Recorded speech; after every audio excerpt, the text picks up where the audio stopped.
Good day, Mount Moriah. We pray that everything is well with you and your families as you are sheltering in place and social distancing. I pray that everything is well with you. In Matthew chapter 25, Jesus uses a parable of an landowner, and his servants. The landowner was going away on a faraway journey, and he left one servant with 5 bags of gold, another one with 2 bags of gold, and another one with 1 bag of gold. The servant who was left with the 5 bags of gold went to work with it and multiplied it into 10. And when the owner got back, he said, "Well done, thy good and faithful servant, well done." The one who was given 2 went to work and multiplied that into 4. And when the landowner came in and asked for account, he said to the one who had turned his 2 into 4, "Well done, that good and faithful servant, well done." Well, the one who had 1 basically buried that 1 bag of gold into the ground. And when he came back, the landowner chastised this one servant and called him a lazy and slothful servant, and took that 1 bag of gold and gave it to the servant who had 10. So the parable teaches us to put our gifts and talents into use, and if we do, God will bless us with more, and that we will be able to be a blessing unto the kingdom. The reason I use that parable is because I wanted to take this opportunity to thank Mount Moriah for all of the hard work and the volunteerism that you have been doing during this coronavirus pandemic. And our church is doing well simply because you are using the gifts and talents that God has given you. On Saturday, our share ministry gave out food.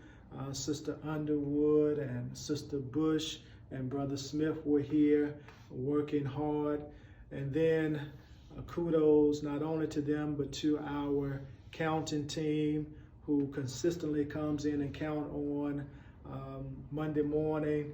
Deacon Green, Deaconess Liggins, and Sister Dawkins are very, very faithful in doing that. And then those who come in and volunteer from our finance ministry, such as Sister Waters, Trustee Hill, Deacon Edwards, along with Sister Dawkins, who are making sure that payroll is met and our bills are being paid. And I also want to thank you, Mount Moriah, who have given out of your resources during this time. On last Monday, 2 of our disciples, Brother Burden and Sister Kelly, came through the gate of the office wing, and I met them, and they handed me their tithes and offerings. They not only did it this past Monday, but they had also done it the Monday before. So that is just an example of so many of you who are dropping off your tithes and offerings here at the church, or you're mailing it in the church and we're pulling it out of the mailbox, or you are having your bank to send it to the church, or you are paying it online. We are just so thankful that you're using the gifts and talents that God has given you. And then our partnership with Serving the City has just been so awesome. We want to thank you for coming by the church on the days in which food can be delivered and just dropping it off. And downstairs there are bags and bags and bags of food that are given to those who are in need. A person like Sister Michelle Livingston, who every Monday comes and not only drop off her tithes, but also brings food for the needy as well.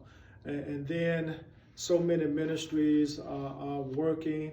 For example, our health and wellness ministry, who is led by Trustee Vera Howard, they are working continuously to make sure that when we are able to come back, we will be able to do so in a safe and clean environment. So I know that there's so many other names that I did not call, and I know that in many cases you should not call names, but I just wanted to give examples of how disciples of our church are using their many, many gifts and talents in order to keep our church active and running during this pandemic. So I, as your pastor, want to thank you for all that you have done so that our church can continue to stay afloat and continue to do ministry. And I think we are on the backside of this pandemic, and hopefully in the next few weeks we will be able to gather to worship in spirit and truth. You all take care of yourselves and be safe. Amen.